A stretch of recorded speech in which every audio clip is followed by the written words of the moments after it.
As someone who grew up in a Muslim family, I was conditioned to be a Muslim.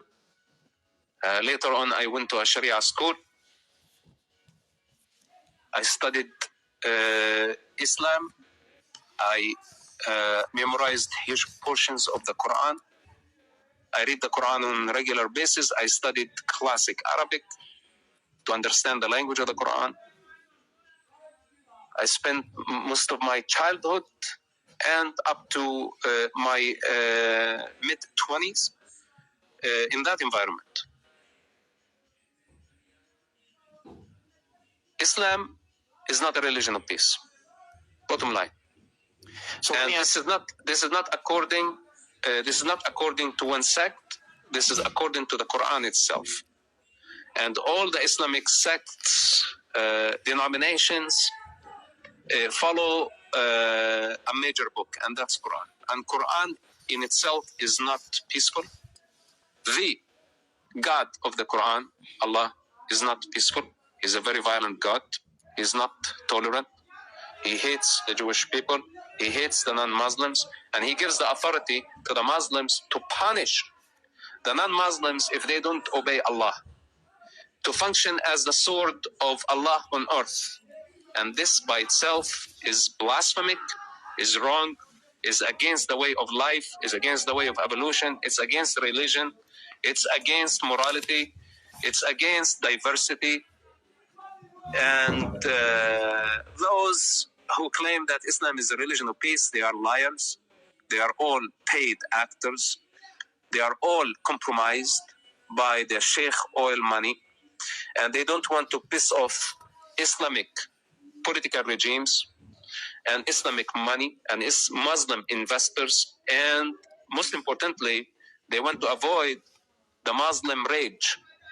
So they just keep dragging humanity into the trap that Islam is a religion of peace, while it's not. So as someone who know the Quran very well, so the people cannot be mistaken, say, okay, this is your Islam, or this is your sect, or this is your denomination. I tell them, rest, take a seat and listen. The Quran itself has a problem. Allah himself has a problem. And if we want to deal with Islamic violence, then we need to deal with the root cause of this problem, and it resides in the Quran itself.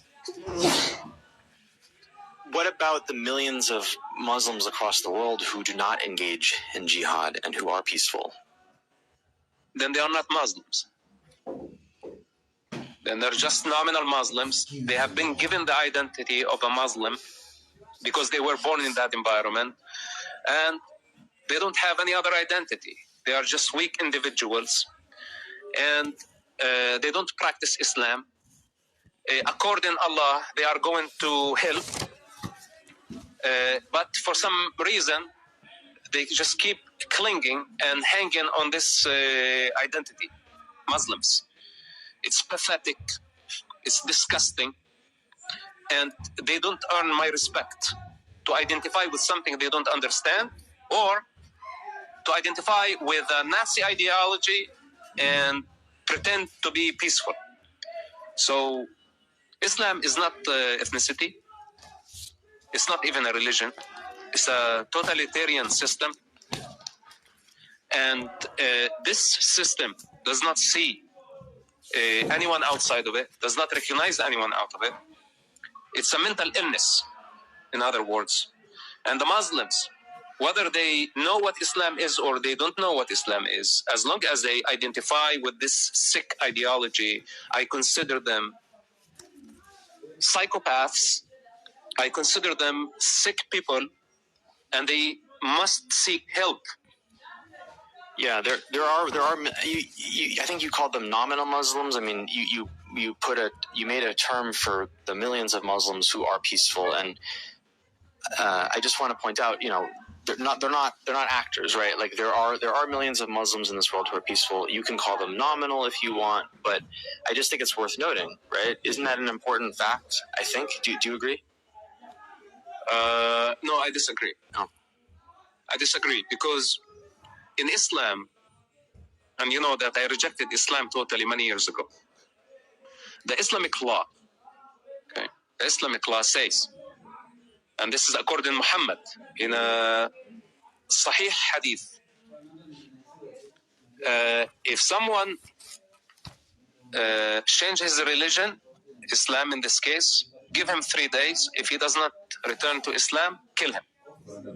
So this is according to Muhammad now, the founder of Islam, and according to the most trusted Islamic sources. So now there is a death sentence to me against me by this totalitarian system. Now, when someone identify with Islam and come and say I'm a Muslim, now how am I to actually feel about him? If there is a death sentence against me and against, by the way, many ex-Muslims, that we are supposed to be beheaded for just rejecting our belief system and its delusion.